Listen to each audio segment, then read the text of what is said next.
കേരള തീരത്ത് ഇന്നലെ അപകടത്തിൽപ്പെട്ട വാൻഹായ് 503 ചരക്ക് കപ്പൽ കത്തി അമരുകയാണ്. കടലിൽ നിന്ന് അതിനെ രക്ഷിച്ചെടുക്കുക, ഈ കപ്പലിനെ രക്ഷിച്ചെടുക്കുക എന്ന വാക്കത്ര ശരിയല്ലെങ്കിലും അതിനെ രക്ഷിച്ചെടുക്കുക എന്ന ദൗത്യം അത് വലിയ ശ്രമകരമാണ് എന്നാണ് ഇപ്പോൾ ഡിഫൻസ് PR ഉൾപ്പെടെ വ്യക്തമാക്കുന്നത്.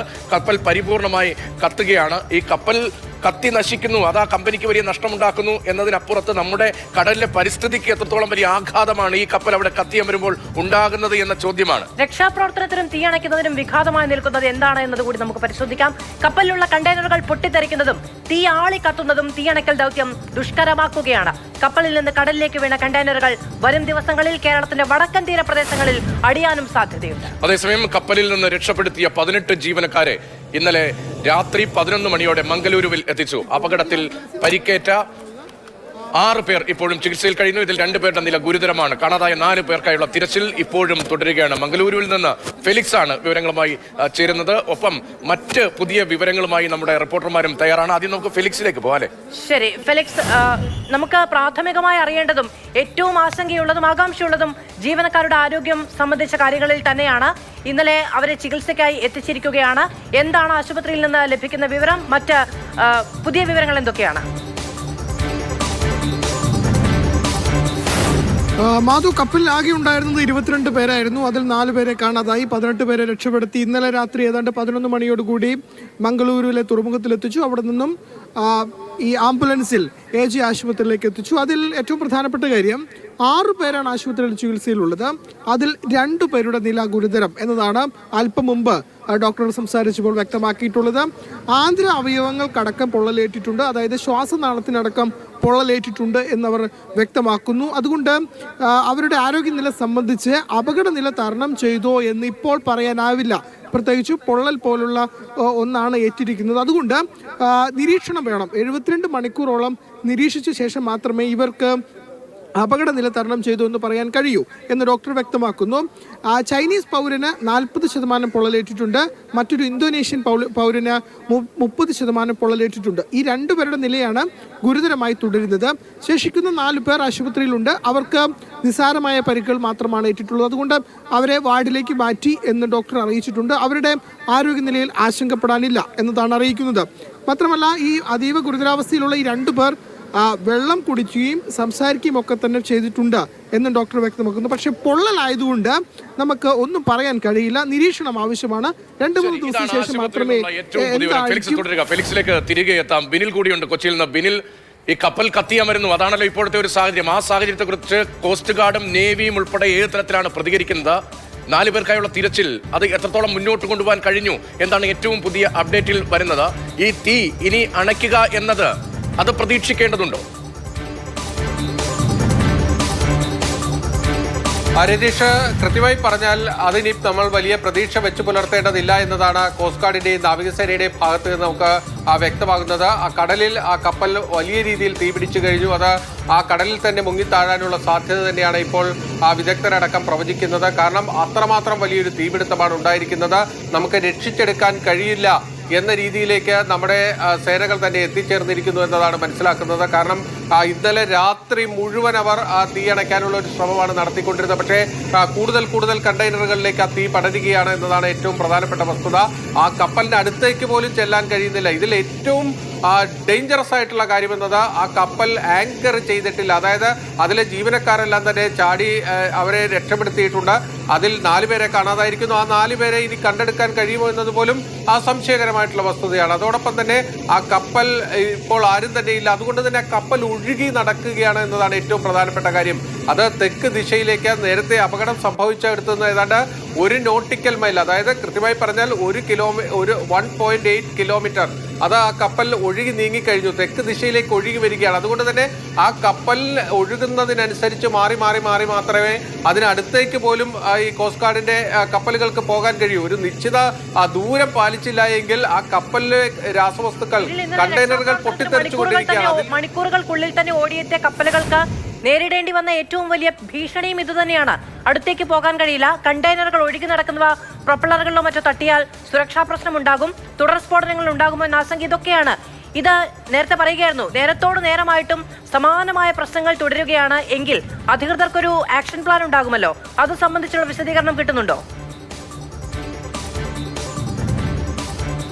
മാധു, ഇത് സംബന്ധിച്ച ആക്ഷൻ പ്ലാനിലേക്ക് പോകുന്നതിന് മുമ്പ് നിലവിൽ ആ കപ്പലിന്റെ അവസ്ഥ എന്തെന്നതാണ് ഏറ്റവും ഭീതിപ്പെടുത്തുന്നത്. അതിന്റെ മുൻഭാഗത്താണ് അതിന്റെ തീപിടുത്തം ഉണ്ടായിരിക്കുന്നത്. അതായത് കണ്ടെയ്നറുകൾ അടുക്കി വെക്കുന്നത് ബേകളായിട്ടാണ്. ഇതിലെ രണ്ടാമത്തെ ബേയിലും മൂന്നാമത്തെ ബേയിലുമാണ് ആ തീപിടുത്തം ഉണ്ടായിരിക്കുന്നത്. അവിടെ നിന്ന് തീ മുൻഭാഗത്തേക്കാണ് പടർന്നുകൊണ്ടിരിക്കുന്നത്. ഏറ്റവും ആശങ്കപ്പെടുത്തുന്ന കാര്യം, ഈ കപ്പലിലെ ഇന്ധന ടാങ്കിനോട് ചേർന്നാണ് ഈ തീ ഉണ്ടായിരിക്കുന്നത്, വലിയ തീപിടുത്തം ഉണ്ടായിരിക്കുന്നത് എന്നതാണ്. ഇന്ധന ടാങ്കിന് വലിയ സംരക്ഷണ കവചമൊക്കെ ഉണ്ടെങ്കിൽ പോലും ആ ഇന്ധന ടാങ്ക് പൊട്ടുന്നൊരു അവസ്ഥയുണ്ടായാൽ നമുക്ക് പിന്നെ ആലോചിക്കാനേ കഴിയില്ല. കാരണം ആ ഇന്ധന ടാങ്കിലുള്ളത് 2000 ടൺ ആ ഇന്ധനമാണ് എന്നത് ഔദ്യോഗികമായി തന്നെ സ്ഥിരീകരിച്ചിരിക്കുന്നു. ആ ചെറിയ അളവിലുള്ള ഇന്ധനമൊന്നുമല്ല ആ കപ്പലിലുള്ളത്, 2000 ടൺ ഇന്ധനമാണ്. അതുകൊണ്ട് തന്നെ ആ ഇന്ധന ടാങ്കിലേക്ക് തീ പടരുന്നൊരു സംഭവം ഉണ്ടായിക്കഴിഞ്ഞാൽ പിന്നെ അതിനെക്കുറിച്ച് നമ്മൾ ആലോചിക്കുകയും വേണ്ട. അത്രയും വലിയൊരു ദുരന്തമായിരിക്കും നമ്മുടെ പുറംകടലിൽ ഉണ്ടാകാൻ പോകുന്നത്. അതോടൊപ്പം തന്നെ ആ ഇന്ധനത്തോടൊപ്പം തന്നെ ഏതാണ്ട് 540 ടണ്ണോളം ഡീസൽ,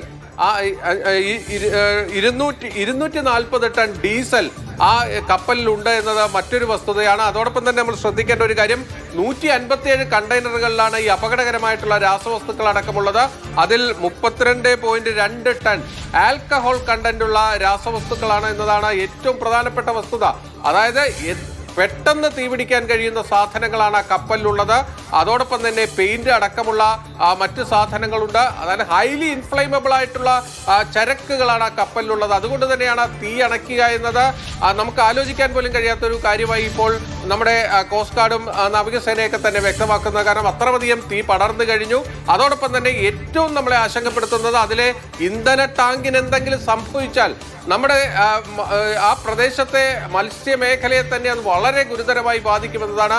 പ്രത്യേകിച്ച് ഇപ്പോൾ ആഴക്കടലിൽ മത്സ്യബന്ധന നിരോധനമുള്ളതാണ്. എന്തിനു വേണ്ടിയാണ് അത് ചെയ്യുന്നതെന്ന് വെച്ചാൽ നമ്മുടെ മത്സ്യ പ്രജനനത്തെ സംരക്ഷിക്കാനും നമ്മുടെ മത്സ്യസമ്പത്ത് വർദ്ധിപ്പിക്കാനുമാണ്. ആ ഒരു സമയത്ത് നമ്മുടെ ആഴക്കടലിൽ ഇത്രയും വലിയൊരു ദുരന്തം ഉണ്ടായി കഴിഞ്ഞാൽ അത് നമ്മുടെ തീരദേശ മേഖലയ്ക്ക് താങ്ങാൻ കഴിയുന്നതിന് കപ്പലിന്റെ സ്റ്റെബിലിറ്റി എങ്ങനെയാണ്? ബിനിൽ നേരത്തെ പറഞ്ഞു ഇത് നങ്കൂരം ഇട്ടിട്ടില്ല, ഒഴുകി നടക്കുകയാണ് എന്നുള്ളത്.